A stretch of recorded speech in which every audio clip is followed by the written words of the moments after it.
Hello, I'm Foxy, and in this series of tutorials, you will learn how to make a Steam chatbot. This is not a trading bot, and I'm working on creating one myself, and I will make tutorials on one as soon as I've completed it. So first, you should install Visual Studio. It really doesn't matter what version, but my preferred version is 2013. So what we're going to do is we're going to start it up, obviously. Then we're going to create a new project. You could make it a Windows Forms application, but a console application just makes things so much easier, in my opinion. So you can name it whatever you want. I'm going to name it TutorialBot. So when you start it up, you get a basic template. Now, the first order of business is to add the SteamKit 2 API to this project. So go to Tools, Library Package Manager, and then hit Manage Packages for this solution. So you're going to want to hit All, and then after it's retrieved all of its information, you're going to search for SteamKit 2 exactly. The capitalization doesn't matter, but there are no spaces. So you're going to install it, and then you're going to hit OK. Then you can just close out of this readme.txt. And so now that we have the package in, we have to include it. So what we're going to do is hit Using SteamKit 2. So what we're going to do right now is we're going to set the title of the console just because. So type console.title equals, because we're setting a variable, to anything you want, really. I'm just going to name it a bot. And then what we're going to do is, it's always important to keep quitting instructions and just general instructions as the first part. So you're going to do console.write line, because we're writing a single line of information. Control+C exits out of a console program, so we're just going to put that, and quits the program. So before we go any further, I'm going to demonstrate the bot I had already made, and this is one you're going to be able to make, and this is the one we're working on making. So after it's logged in, you can talk to it.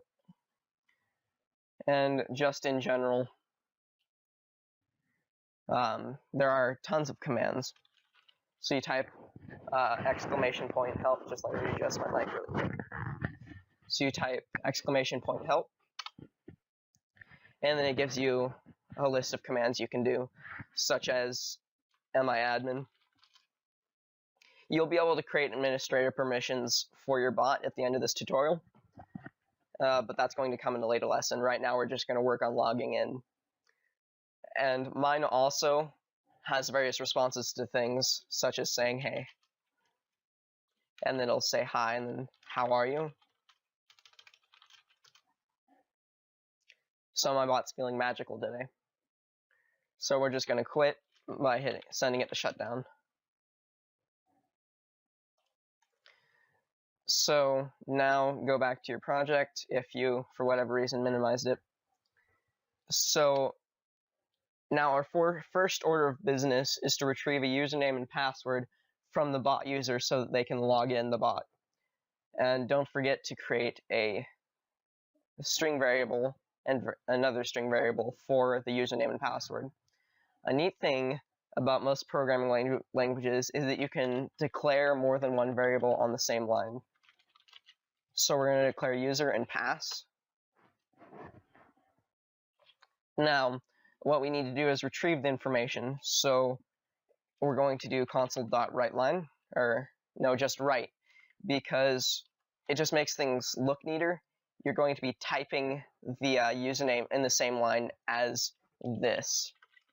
Because if you did WriteLine, you'd be typing like down here in the console, and that just doesn't look very nice. So then we need to retrieve the information from the user, and what we're going to do is we're going to set user equals console.readLine. Now what this does is the next input that the person gives into the console is going to set the username. Then we're going to do the same for our password.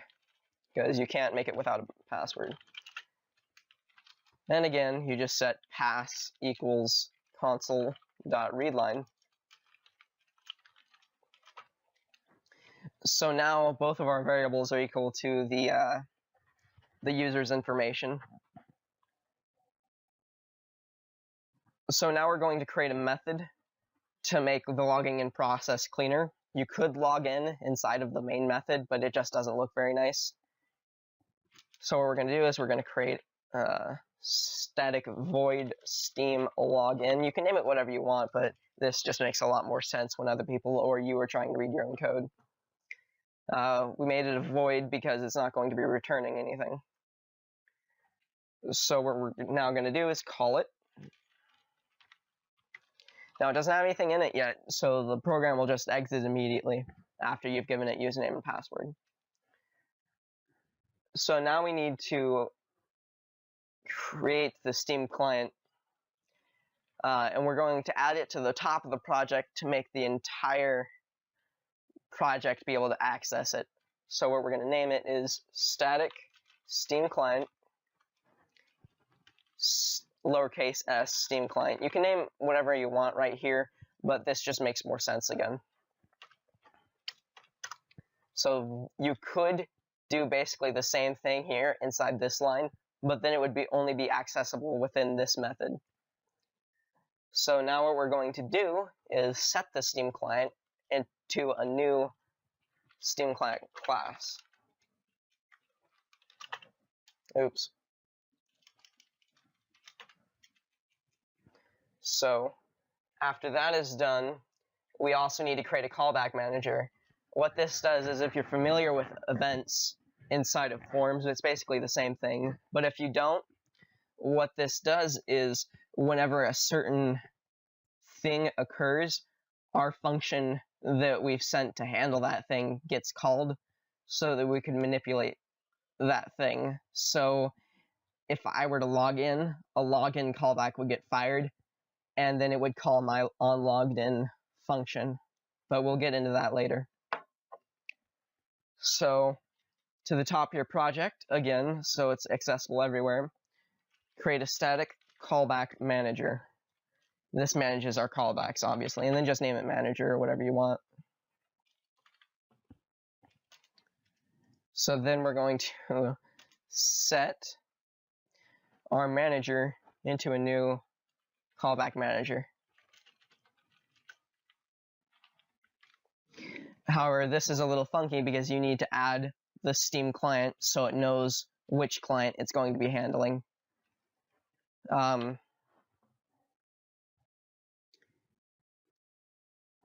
It basically handles any callbacks coming from our Steam client.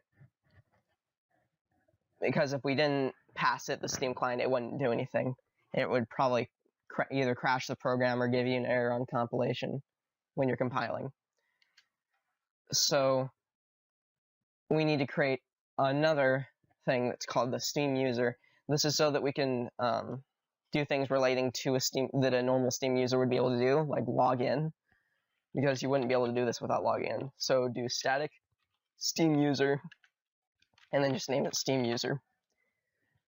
So again, this is another funky little thing where you set Steam user,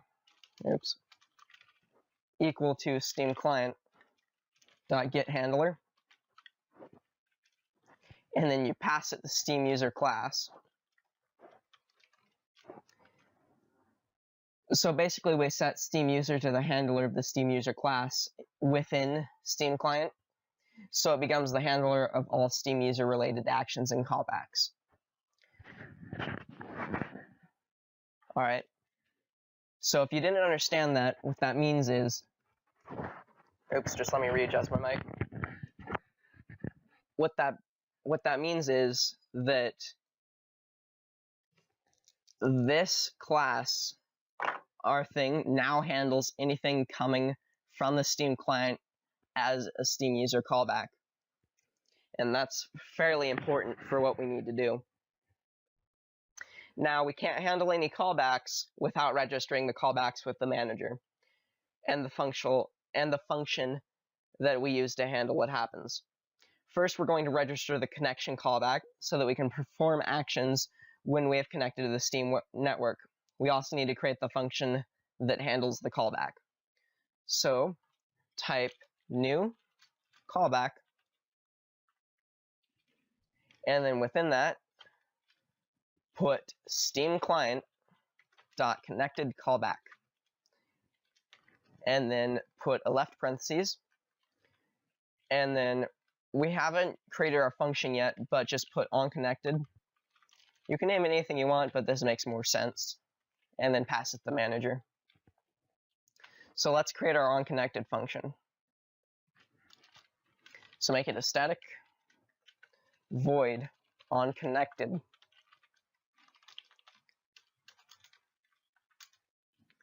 So as you can see, this arrow will be going away. Or wait, what's wrong?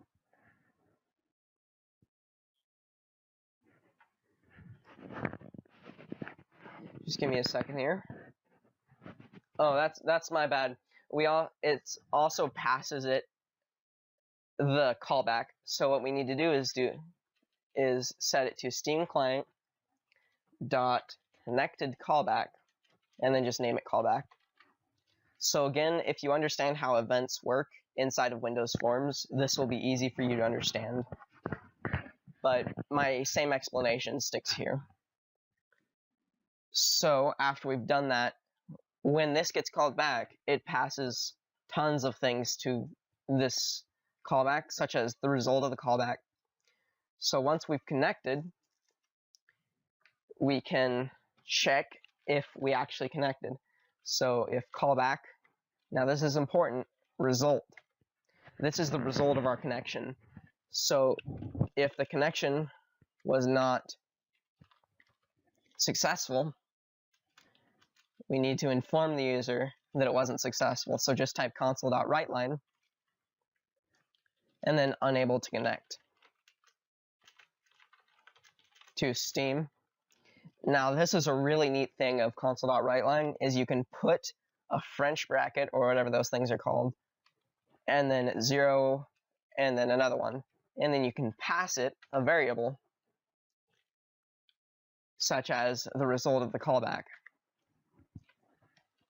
So when this gets written, this gets replaced with the callback result. So since we didn't connect, we need to exit the future loop that we're going to create.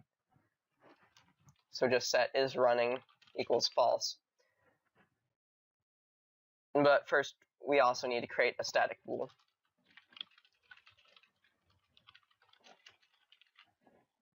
Oops. So now that we have our on-connected callback, we're going to do more things with it, and we're going to add more to it. But right now, I need to explain our handling loop and the is running variable. So what happens is, once our Steam login is called, we set is running to true. And then we're going to create a while loop so that it knows to handle all the callbacks while this loop is running. So if you set is running to false, it exits this loop and quits the program or does whatever you want after this loop. So what we're going to type is manager dot run wait callbacks time span dot from seconds 1. So every second it's going to check for callbacks and call the callback handler such as onConnected. And then we're going to put console.read key afterwards so that we know our program's done, and then we can just press enter or really any key to tell it to exit the program. So before the is running, we need to tell our program to connect to the Steam network. So we're going to type Steam client.connect. Now what this will do is it'll attempt to connect to the Steam network, and then once it is successfully connected, it'll fire this callback and do whatever we want inside of here. So now that that's done, we're going to inside of this if loop, this if statement, is we're also going to go to return, because we don't want it to continue doing its thing because our connection was unsuccessful. So this would exit out of here and not do anything after this if statement if the result was not okay.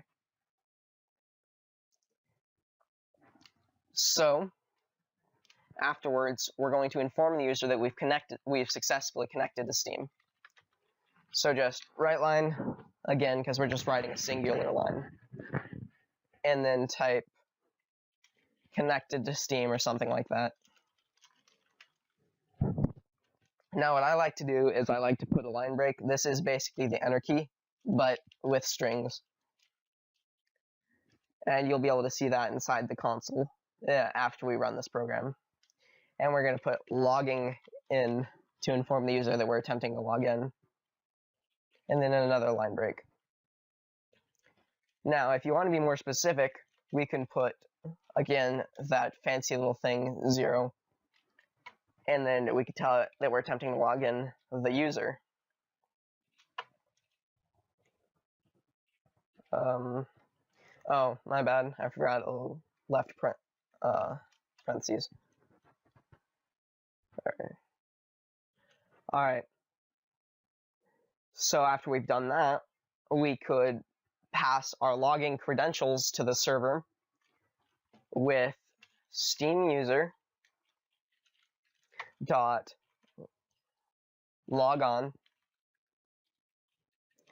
And then what we're going to do is we're going to create a new Steam user logon details. Now this tells the program to pass our logon details to the Steam user.logon. And this is important because you won't be able to log in without them. So put a left French bracket, and I like to put it right here, but a lot of people like to keep it up here. So just do whatever fits your style. So then we're going to set the login credentials username to our user, and then the same thing with the password, but you need to put a comma afterwards because we're not done passing arguments. Password equals pass. And then you need to put another comma. I don't know exactly why, but that's how it works. And then put a semicolon to let them know that you're done passing your credentials. So now we're going to create a logon callback to tell the bot what to do after the logon has been attempted. So let's do that up here because we need to register a new callback. So new callback, Steam user, Steam user dot logged on callback. And then you pass it your logged on function so that it can handle the callback. Now I apologize if this doesn't make any sense. This is kind of my first go at making tutorials. So now we need to create our handling function, and we can just collapse this because we are not working with it anymore. So create a new static void on logged on, and then again we need to pass it the callback. So Steam user dot logged on callback, and then just name it callback.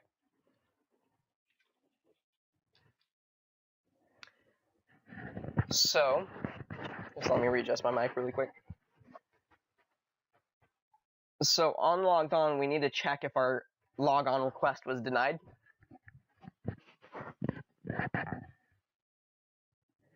So what we're going to do is type if callback again dot result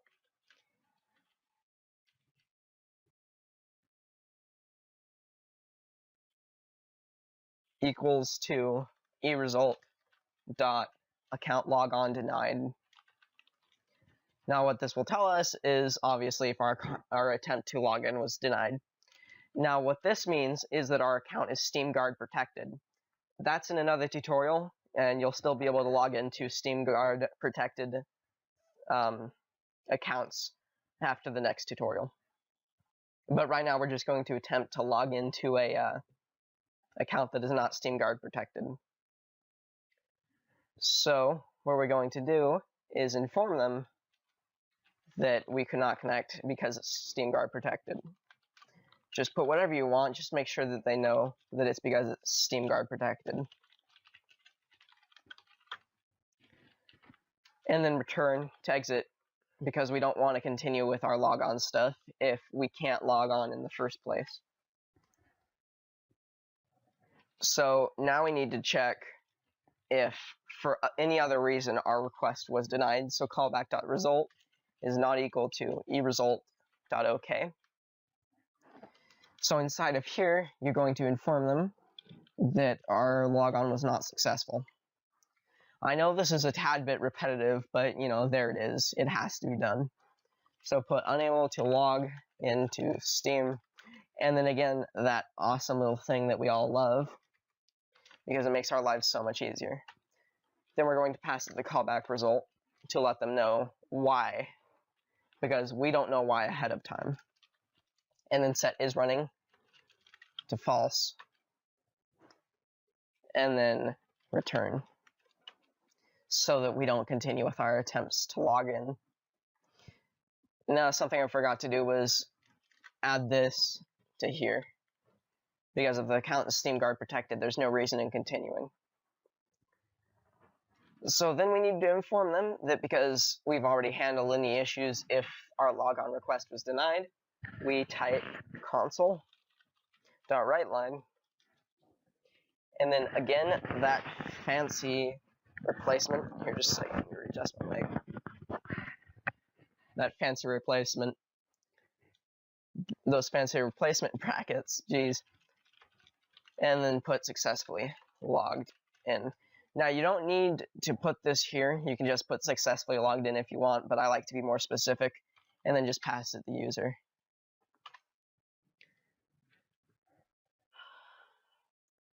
So that's basically the end of our tutorial. We're going to put console.readKey so that they have to press enter or something to quit the program. And in order to quit the program after this, we're going to put environment.exit. You don't have to pass anything, but it's a good practice to pass it 0 to let them know that to let Windows know that there weren't any issues. So just give me a second to go over my notes and see if there was anything I missed. No, it doesn't appear I've missed anything, so let's attempt to log in to a SteamGuard protected account. So as you can see, we're going to be typing on the same line, which would not happen if it were right line. We'd be writing right here instead of right here. So put the bot's actual username, which will appear around here whenever you log in on Steam. It's the username you selected, but it doesn't appear to your friends.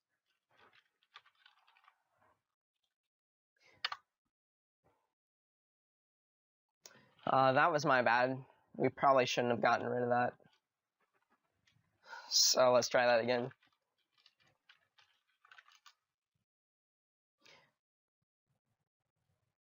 Oh. Well, that's never happened to me before. Oh. What we need to do is, I guess we don't have to, but we could put this before SteamClient.connect. And then after that, we can also inform them we're attempting to connect. Because it's always good to inform people of what you're doing.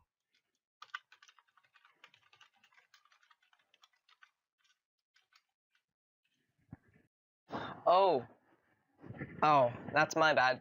If our account request wasn't denied, but we still had an issue, it means that it's SteamGuard protected. So make sure it's an exclamation point equals, and then we can attempt to log in now.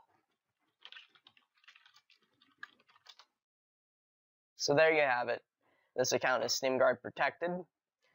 Next tutorial, we're going to go over how to overcome this obstacle and then everything's going to be great because you can log into a SteamGuard protected account. Thank you for watching. I'm sorry for the issues, but that's life for you, and I need to pay more attention to my notes. So like, comment, subscribe, I really don't care, but if this tutorial helped you, I'm glad, and just leave it down in the comments below because I love to hear that my work's helping people.